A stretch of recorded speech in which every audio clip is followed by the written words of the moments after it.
जीवन में प्राप्त होता है। बाकी सारे शिष्य तो अपनी जीवन की इच्छित मनोकामना जुड़ते हैं और मनोकामना पश्चात फिर वापस और मनोकामना से जुड़ते हैं और ऐसा जीवन कर्म चलता रहता है। वे एक प्रकार से वे एक शिष्य तो है, लेकिन वे गृहस्थ जीवन के उस पर रमे बसे हुए हैं और गृहस्थ जीवन का अधिक भार है। इस कारण वे गृहस्थ जीवन की चिंताओं में ही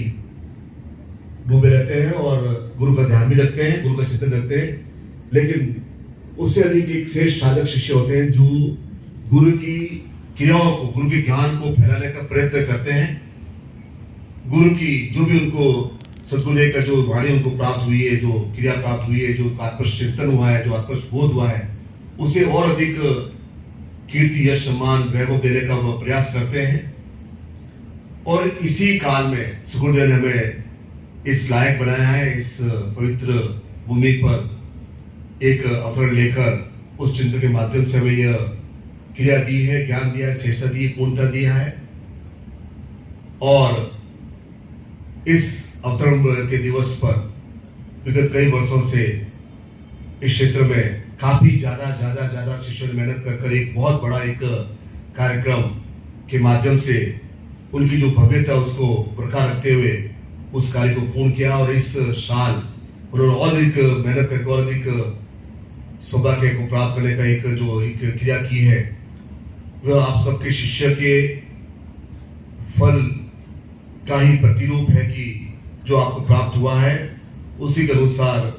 इस जीवन की क्रिया आपको अंदर एक प्राप्त हुई कि मैं गुरु कार्य करूं, गुरु क्रियाओं को और अधिक आगे बढ़ाऊं, क्योंकि सदगुरु आपके रोम रोम प्रतिरूप प्रवाहित हैं, चेतामान आपको कर लिए हैं और उनका पूर्ण रूप से उनके अंदर आपका उनका अस्तित्व आपके अंदर स्थापित है।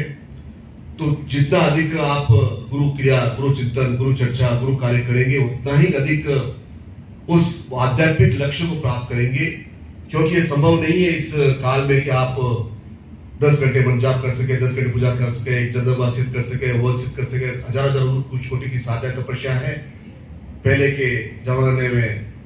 अलग अलग प्रकार की व्यवस्था थी, लेकिन आज का युग बहुत अधिक भागदौड़ी का है, अधिक आपाधापिक और अधिक व्यवस्थाओं का है। तो हमें एक आध्यात्मिक लक्ष्य को प्राप्त करने के लिए गुरु कार्य ही हमारा एक मूल मंत्र होना चाहिए, गुरु चिंतन ही हमारा एक मूल मंत्र होना चाहिए। और गुरु की चेतना को फैलाने का कार्य उनके शिष्य ही करते हैं। जो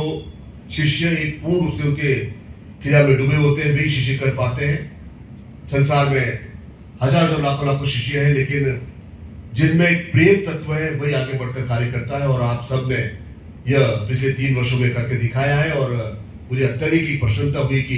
इस क्षेत्र में जो गुरुदेव का जो नाम रोशन हुआ है, उनके विचार की चिंतन जो हजारों घरों तक पहुंचा है,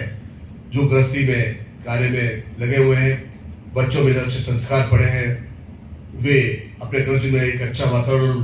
कर रहे हैं, आपस में पति पत्नी में मतभेद काफी कम हो रहे हैं, आपस में एक अच्छा सामंजस्य स्थापित हो रहा है, गुरु चर्चा हो रही है, गुरु कीर्तन हो रहा है, गुरु कार्य हो रहा है, साधना हो रही है और उनको जीवन में आनंद प्राप्त हो रहा है। यह आप सबके क्रिया के रूप में उन्हें प्राप्त हुआ है। और इस साल इस 2026 में और अधिक मेहनत करके, क्योंकि ये तो आपका एक अभी तो स्टार्ट हुआ है, अभी 3 वर्ष ही हुए हैं, हमें कहां तक पहुंचना है वो आप बड़ी बातें आप विचार सकते हैं कि हमें उच्च तक वहां तक पहुंचना है, जिसके लिए आपको और अधिक मेहनत करनी होगी। जो पिछले 3 सालों में जुड़े हैं उनको बैठाना और नए साथों को जोड़ना ये आप करते हुए हैं, और अधिक परिवारों को और जोड़ने का आपका चिंतन रखें। अभी 4 महीने पड़े हैं, पूरे 4 महीने हैं, इसमें हम काफी अच्छा एक अद्भुत अविस्मरणीय सदगुरु का आध्यात्मिक शिविर हम कर सकते हैं क्रिया के माध्यम से। और आज इसका एक बीजारोपण हुआ है और एक श्रेष्ठ संस्कृति मैंने दी है कि मैं अवश्य 19, 20, 21, 18 को अवश्य आ जाऊंगा और गुरु परिवार के साथ अवश्य आऊंगा